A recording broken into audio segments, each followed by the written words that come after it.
ada dua karakter orang munafik yang harus ditinggalkan oleh ahlul iman. Dia jaga dirinya dalam ayat ini. Yang pertama apa? Senang di atas kemaksiatan.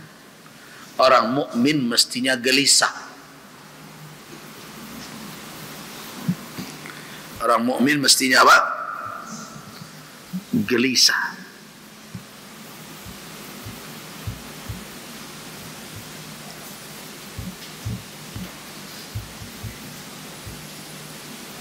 Nah,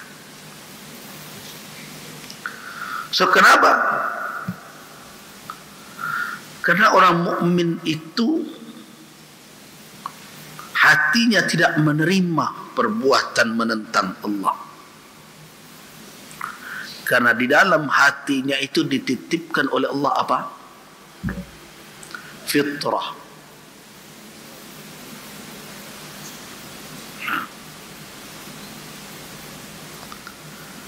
Makanya di dalam hadis yang diriwayatkan oleh Al-Imam Ahmad Ibn Hanbal, saya mohon maaf ni suasana kondisi fisik sangat letih sebenarnya, belum istirahat, pulang dari Turki langsung Mukernas, langsung seminar dengan diaspora,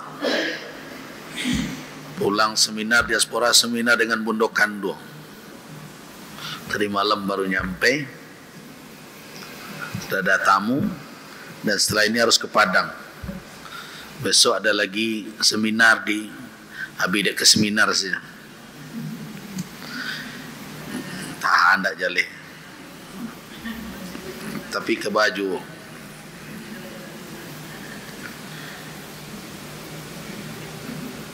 Nah, jadi kenapa orang mukmin tidak bisa tenang batinnya dengan kemaksiatan? Karena itu adalah tabiat qalbu yang hakiki. Hati manusia itu dititipkan oleh Allah di dalamnya fitrah. Tidak ada hati manusia konan layak dalam keadaan kumuh. Hati manusia ketika lahir bersih,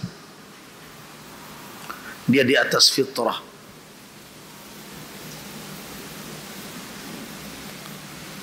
Di dalamnya dititipkan pengakuan akan rububiyah, ketauhidan, bahwa Allah lah pencipta mereka. Itu hati manusia. Nah, karena itu kata Nabi SAW ketika menjawab pertanyaan Wabisah bin Ma'bad Al-Asadi radhiyallahu an, sebagaimana diriwayatkan oleh Al-Imam Ahmad Ibn Hanbal, Al-Imam Ad-Darimi, Imam Ahmad rahimahullah, Imam Ad-Darimi rahimahullah, dari Wabisah bin Ma'bad Al-Asadi. Apa kata Nabi kepada Wabisah? Ji'ta tas'alu 'anil birri wal ism. Engkau datang kepadaku hendak bertanya tentang albir wal ism, kebaikan dan dosa. Apa jawaban Wabisah ketika diungkapkan langsung oleh Nabi maksud tujuannya? Qala na'am, iya ya Rasulullah, iya. Faqala, kata Nabi, istafti qalbak. Kata Nabi, minta fatwa kepada qalbumu. Al-birru, yang dikatakan birrun, kebaikan,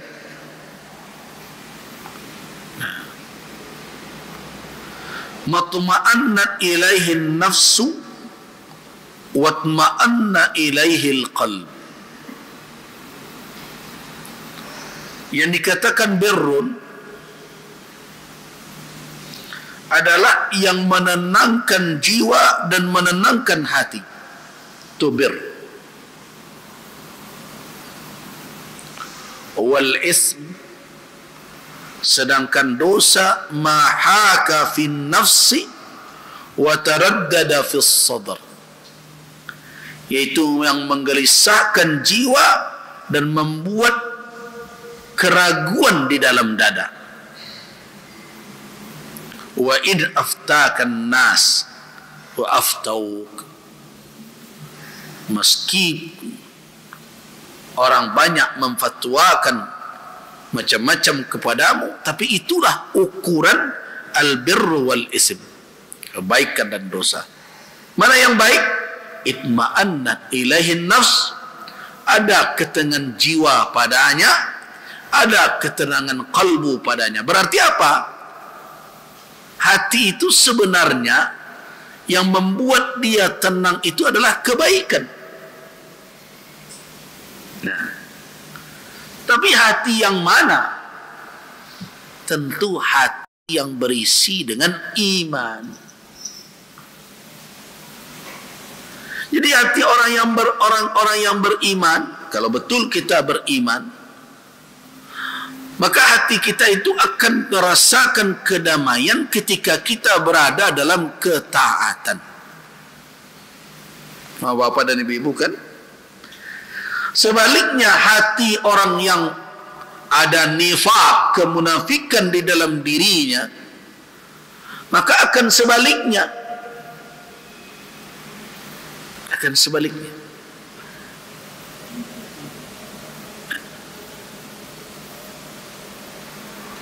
Orang yang munafik akan bergembira dengan perbuatan maksiat. Farah.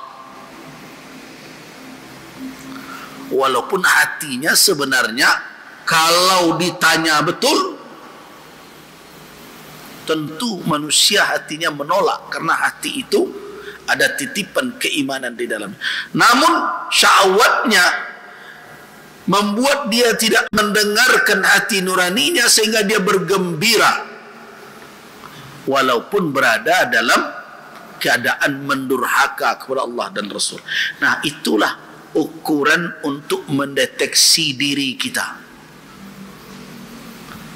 Lai cameh wak jodoso wak nak, lai gelisah nak ketika melanggar aturan Allah dan Rasul. Kalau ada itu, maka absyir, bergembiralah, pertanda ada iman di dalam kalbu. Tapi kalau nyaman saja badan tu, berbuat maksiat, ndak ada seketi Allah jo kegelisahan, maka berhati-hatilah, kamu sedang dalam bahaya besar. Itu karakter pertama. Jadi karakter pertama adalah nyaman dengan kemaksiatan, nyaman dengan perbuatan dosa. Siapa itu? Ahlun nifaq. Orang beriman ini harus diwaspadai. Yang kedua apa tadi? Wa yafra'una. Yang kedua adalah wa yuhibbuna an yuhmadu bima lam yaf'alu. Mereka senang disanjung dengan apa yang tidak mereka perbuat. Mereka tetap ingin mendapat kecipratan tuah kemenangan, walaupun kerajaan tidak mau. Ya. Walaupun mereka tidak berbuat, tapi mereka tetap ingin mendapatkan apa? Sanjungan dan pujian. Jadi dua karakter itu melekat kepada orang-orang munafik adanya. Nah, itu kata Abu Ja'far At-Tabari, bahwa ayat tersebut tertuju kepada kaum munafiqin. Apa pendapat yang lain? Pendapat yang lain, unya bidzalika qaumun min ahbaril yahud kanu yafrahuna biidlalihim an-nas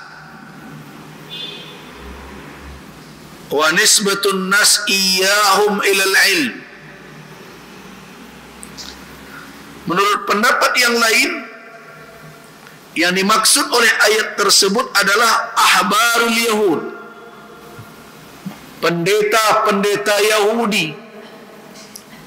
Itu yang dikatakan oleh Allah, wala la tahsabanna alladhina yafrahuna bima atau wa yuhibbuna an yuhmadu bima lam yaf'alu. Siapa itu? Ahbarul yahud, para pendeta Yahudi. Nah, kalau kita lihat kedua penafsiran tadi, kedua sabab turun ayat tadi, tidak jauh-jauh ada mungkin keduanya. Karena satu ayat bisa jadi dipicu atau disebabkan oleh beberapa sabab turunnya.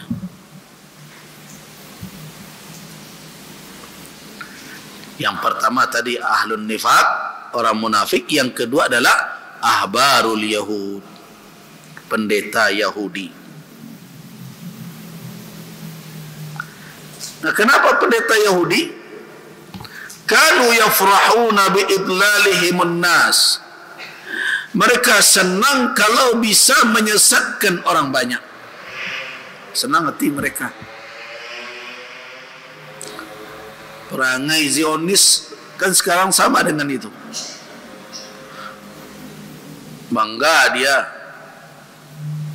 membunuh orang yang tidak bersenjata.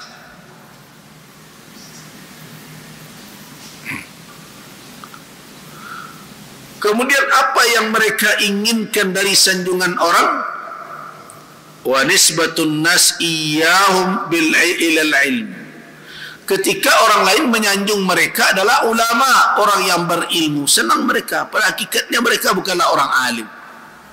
Mereka adalah orang yang menyembunyikan kebenaran. Nah, kalau kita perhatikan dua sabab turun tadi, tidak terlalu jauh perbedaannya. Intinya apa? Ayat ini turun sebagai peringatan bagi siapa? Bagi orang-orang munafik dan orang-orang lain yang durhaka kepada Allah Subhanahu wa taala, bahwa mereka tidak akan lolos dari azab Allah. Jadi la tahsabanna, jangan kamu sekalian sekali-kali, janganlah kamu wahai orang-orang yang bergembira atas apa yang mereka lakukan, sekali-kali menduga, dan mereka yang menyenangi untuk disanjung dengan apa yang tidak mereka lakukan. Jangan mengira kamu sekalian bimafazatin minal adab, lolos dari azab. Walahum azabun alim, tentu mereka akan mendapatkan azab yang sangat pedih. Jadi ada dua sabab turun. Yang keduanya ada kemungkinannya tidak saling bertolak belakang, yaitu ahlun nifaq, orang-orang munafik, dan para pendeta Yahudi. Nah, apa yang akan mereka temui kelak? Tetap mereka akan berhadapan dengan azab Allah, karena mereka tidak bisa lolos darinya. Bagaimana azab tersebut? Walahum azabun alimun.